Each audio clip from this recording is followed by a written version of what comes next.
Hey guys, Weeby News here. So today I'm going to be giving my mini review for the Danganronpa 3 anime episode 1, Future Side, and unfortunately this is going to be the only video that I have for one of these episode reviews that's not going to include my reaction, and the reason being for that is that I committed one of the worst sins you can commit as a YouTuber, in my opinion at least, and that is that I didn't have a backup audio source. So a lot of my reactions, especially like my reaction to Chisa's death, it's just the audio is terrible because it's only through my webcam, which does not have a good microphone at all.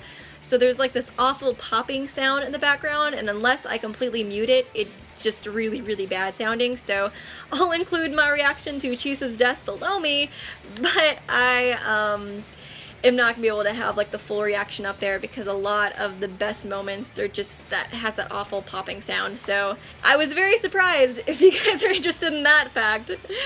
But since there's no reaction in this video, I'm just gonna go through a bunch of the highlights of the episodes and give my opinions and my theories and stuff on that.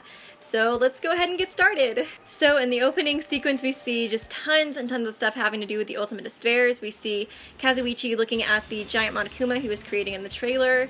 We also see Teruteru making those Monokuma things in the conveyor belt area.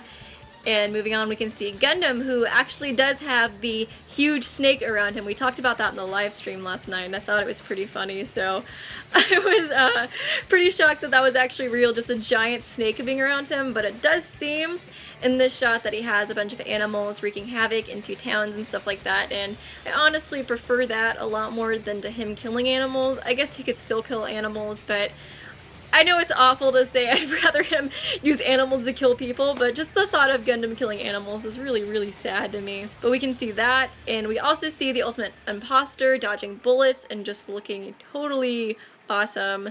Then of course the shot of Sanya, and then Mihiru and Ibuki performing on a stage and probably doing, I guess, maybe what I had speculated in my trailer analysis, which I think it would be just like trying to create riots and stuff. You can see like Monokuma heads on top of the stage, so I definitely think it's like a way to get people wanting to wreak havoc and despair and just encourage that. Then of course we see Nagito bowing his allegiance to the Warriors of Hope and Mikan, and it looks like I may have been right about this as well. It does seem as if she'd broken into some sort of Future Foundation camp and is trying to kill patients there, and then Seiko comes up and uses her crazy eye power to stop her, and I was sort of happy that I might have gotten that right.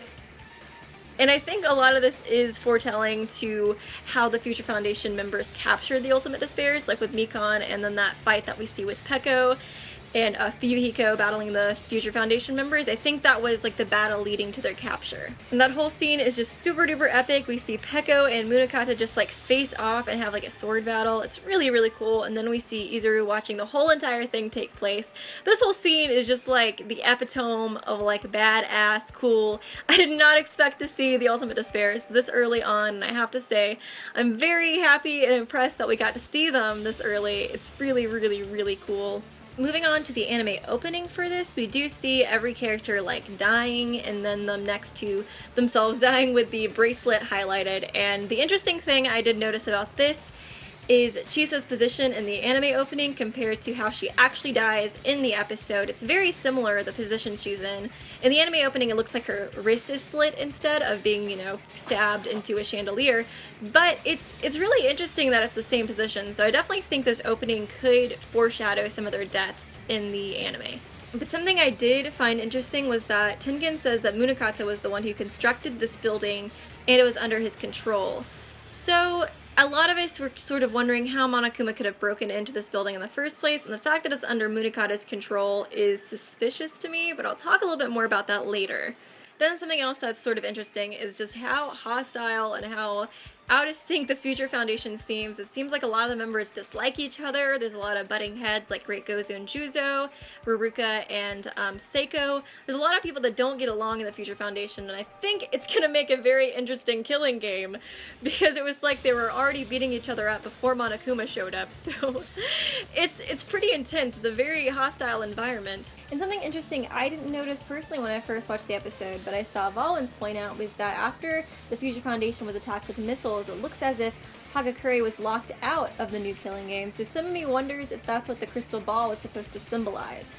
And also, Monokuma returns and Nagi is scared out of his mind, and the interesting thing about this is that it does appear as if Monokuma is in Hope's Peak Academy, and something else that Omega pointed out that I had not originally thought of was that it could actually be the Monokuma that wakes up at the end of Danganronpa 1, which is really, really interesting. Then, of course, finally, I want to talk about Chisa a lot in this episode, because Chisa was very, very important in this episode. And of course, it's revealed that she is the one who taught the Ultimate Despair. She was their teacher. And I think this is why she's been so heavily influenced in the trailers at the Danganronpa 3 preview event. They've all mentioned that she has like a very big emphasis. And in the first PV, you do see her talking, and you hear her talking about everything that happened in Danganronpa, and especially the Ultimate Despairs at the end of the trailer, and a lot of us were wondering, like, how does she know this? And I think obviously it is because she was the teacher, and I think that was the suspicious thing about her. But one thing I have seen that I wanted to point out to you guys that a lot of people have been saying about Chisa still being suspicious is, one, because she does look so much like Nagi's mom, and that has not been explained yet.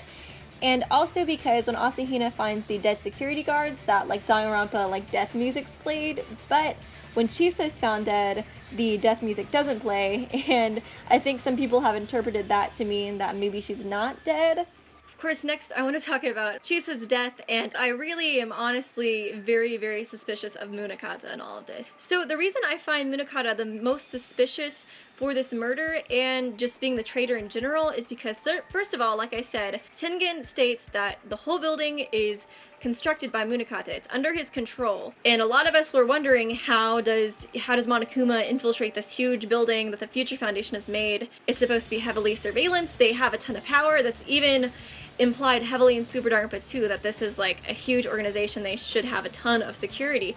So how would Monokuma be able to break in? Well, if it's under Munakata's control, that makes him really suspicious to me, because if he was the traitor, he could just let Monokuma in. Then secondly, it looks like Chisa's crying in her death, and my first suspicion when seeing her crying was that it had to be somebody close to her, and I didn't want to think it was Munakata because he seems really torn up by the whole thing at the end of the episode. But it doesn't seem like a whole lot of the Future Foundation members are very close, with a couple of exceptions like Chisa and Munakata and Izoi and Raruka. So I don't think she would cry as hard if it was somebody random like Ryota or Tengen, so I think it makes him the most suspicious to me that she was crying in this shot. And the final thing that's suspicious is if you look at her corpse, it looks like she's stabbed in the heart. And I think that could be like a signal of like, or symbolism of heartbreak, being, you know, just brokenhearted over the person that she loves killing her. And this is just, you know, total observations and speculation on my part, but that's sort of what I got from the murder, and it honestly just makes him look super duper duper suspicious in my opinion. So I just wanted to point that out to you guys as well. I'm not really dead set on any theory right now. I did want to point out the Munakata stuff because I hadn't seen anybody else talking about it, and it's something I have been thinking about a lot. And with the Chisa stuff, that's just other stuff I've seen a lot of other people talking about that I thought I'd point out to you guys. But anyways, I hope you enjoyed the review, and let me know what your theories are, your thoughts, your comments, and I will see you guys real soon. Subscribe to Weeby News for more hope-filled videos.